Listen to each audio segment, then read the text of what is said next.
Breaking news చూస్తున్నా. ముంబై పర్యటనలో ఉన్న సీఎం రేవంత్ రెడ్డి అభిషేక్ సింఘ్వీతో భేటీ కాబోతున్నారు. మంత్రి ఉత్తమ్ కుమార్ రెడ్డి కూడా సింఘ్వీతో భేటీ కాబోతున్నారు. బనకచెర్లపై రేపు సుప్రీంకోర్టులో విచారణ జరగనుంది. ఈ నేపథ్యంలోనే రేవంత్ ఉత్తమ్ సింఘ్వీతో భేటీ అవుతున్నారు. నిన్న రాత్రి సీఎం రేవంత్ ముంబైకి వెళ్లగా ఉదయం మంత్రి ఉత్తమ్ ముంబైకి వెళ్లారు.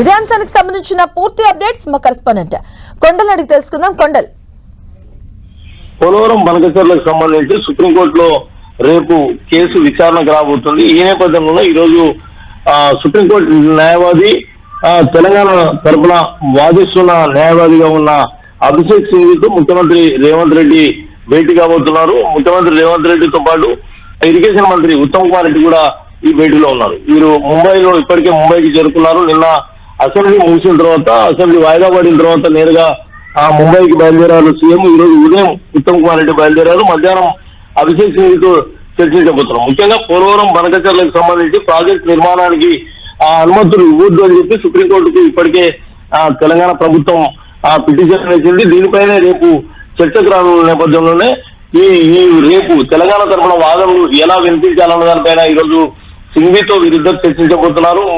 ఇప్పటికే నిన్న అసెంబ్లీలో తీర్మానం కూడా తెలంగాణ ప్రభుత్వం చేసింది. పోలవరం బనకచెర్ల ప్రాజెక్టు నిర్మాణానికి ప్రభుత్వం ఏపీ ప్రభుత్వం తలపెట్టింది. దీన్ని ఎట్టి పరిస్థితుల్లో అనుమతులు ఇవ్వద్దని కేంద్రానికి వివరిస్తూ అసెంబ్లీలో తీర్మానం చేసింది. దాంతో పాటు పాలమూరు రంగారెడ్డి ప్రాజెక్టుకు సంబంధించి అనుమతులు వెంటనే మంజూరు చేయాలని చెప్పి కూడా రెండు తీర్మానాలను అసెంబ్లీ వేదికగా నిన్న ఏకగ్రీవ తీర్మానం చేసిన పరిస్థితి ఉంది. ఈ రోజు రేపు సుప్రీంకోర్టులో పోలవరం ప్రాజెక్టు సంబంధించిన కీలకమైన కేసు బెంచ్ మీదకి రానున్న నేపథ్యంలో రేపు తెలంగాణ తరఫున ఎలాంటి వాదనలు వినిపించాలి, తెలంగాణ బనకచెర్ల ప్రాజెక్టు నిర్మాణానికి ఎట్టి పరిస్థితుల్లో అనుమతులు ఇవ్వద్దన్న వాదనలు ఎలా బలంగా వినిపించాలన్న దానిపైన ఈ రోజు అభిషేక్ సింఘ్వీతో చర్చించబోతున్నారు సీఎం రేవంత్ రెడ్డి. మధ్యాహ్నం భేటీ ఉండబోతుంది.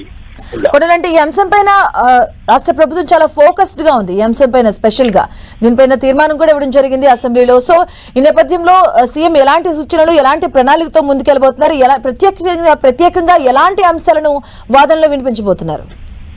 ఖచ్చితంగా పోలవరం బనకచెర్ల ప్రాజెక్టు కూడా ఏపీ ప్రభుత్వం నిర్మించినట్టయితే అది పూర్తిగా తెలంగాణ హక్కులకు పూర్తిగా భంగం కలిగించే అంశంగానే ఉంటుంది. తెలంగాణకు రావాల్సిన వాటాలు పూర్తిగా తెలంగాణ నష్టపోవాల్సిన పరిస్థితి ఉంది. కాబట్టి ఈ అన్ని అంశాలను కూడా ఇప్పటికే సిడబ్ల్యూసీ అనుకోండి, గోదావరి బోర్డు కూడా తెలంగాణ ప్రభుత్వం లేఖల ద్వారా వివరించింది. అదేవిధంగా అపెక్స్ కౌన్సిల్ కూడా వినిపించేది కూడా సిద్ధంగా ఉంది. గోదావరి పైన అనుమతి లేకుండా గోదావరి నీటిని కృష్ణా బేసిన్లోకి తరలించడానికి భాగంగానే బనకచెర్ల ప్రాజెక్టును ఏపీ ప్రభుత్వం నిర్మించ తలపెట్టింది. అయితే దీంతో బనకచెర్లకు సంబంధించి సుప్రీంకోర్టు కేసుల నేపథ్యంలో మరోసారి నల్లమల సాగర్ ప్రాజెక్టు కూడా తెరపైకి తీసుకొచ్చిన పరిస్థితి ఉంది. ఈ నేపథ్యంలో ఏపీ నిర్మించ తలపెట్టిన ఏ ప్రాజెక్టులు కూడా ఇప్పుడు అనుమతులు ఇవ్వద్దని చెప్పి సుప్రీంకోర్టులో బలంగా తెలంగాణ ప్రభుత్వం వాదనలు వినిపించబోతుంది.